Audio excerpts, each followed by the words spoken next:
Почитувани, Република Македонија и низините граѓани имаат директни штети и загуби поради неодговорноста на власта. СДСМ не знае да менаџира со државата и државните ресурси. Од сето тоа материјална штета трпат граѓаните и државата. Поради неспособноста на раководството на ЕЛЕМ, компанијата пред сезоната на дождови и топењето на снегот дозволи сериозен пораст на акумулациите, на котите во акумулациите. Особено тоа е изразено во Охридското езеро.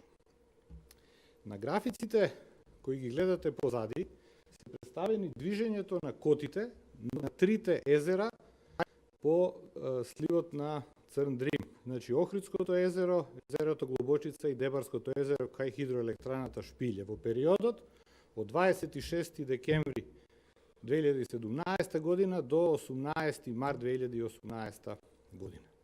Прво, она што веднаш паѓа во очи е дека речиси до почетокот на февруари ниту Охрид, ниту Шпилје немаат промени на својата кота на акумулацијата. Значи не е извршено никакво дополнително предпразнење на акумулациите како подготовка за прием на големото количество на вода.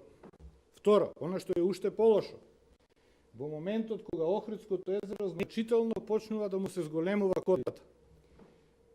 Езерото кај хидроелектраната Шпилје, значи Дебарското езеро, почнува во одреден момент дури и да се намалува со кота. Значи, не само што водата од Охридското езеро не се префрла према Дебарското, туку дури и се намалува просторот во кај хидроелектраната Шпилје. Трето, резервата која што Дебарското езеро кај хидроелектраната Шпилје може да ја прими, речиси во целиот период е преку 9 метра. А во моментот кога Охрид значително се заканува да прелие, значи да надмине максималната кота, имаме рекордни над 12 метра празен простор во акумулацијата во Шпилје. Тоа е повеќе од 50% од вкупниот расположив акумулационен капитал на Шпилското езеро. Она што може да кажеме, дека просторот во акумулацијата во Дебарското езеро е повеќе од доволен да го прифати целиот вишок на вода од Охридското езеро. Висината на водата во Охридското езеро, покрај катастрофалните директни штети кои ги предизвика, а на кои бевме сведоци изминативе денови од во Охрид, интензивно влија и на зголемување на нивото на подземни води, како и на енормната влажност на почвата, што негативно влие на целото земјоделие во регионот. Колкава е штетата причината на земјоделците од Охридско, Струшко, Дебарско, допрва треба да се утврдува. Одговорност за раководството на ЕЛЕМ мора да има.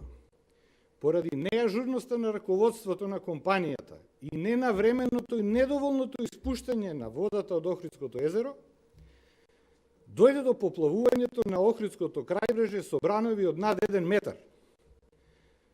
Поплавите во градот Охрид причинија огромна материјална штета кај објектите долж целото крајбрежје. Владата и ЕЛЕМ се должни да ги обештетат собствениците на поплавените објекти, како и собствениците на земјоделските посеби во околината на Охрид, Струга и целото течение на Црн Дрим. Поради неодговорноста на власта и ненавремената реакција на институциите, причината е огромна материјална штета за која се уште не знаеме колку изнесува. Ви благодарам.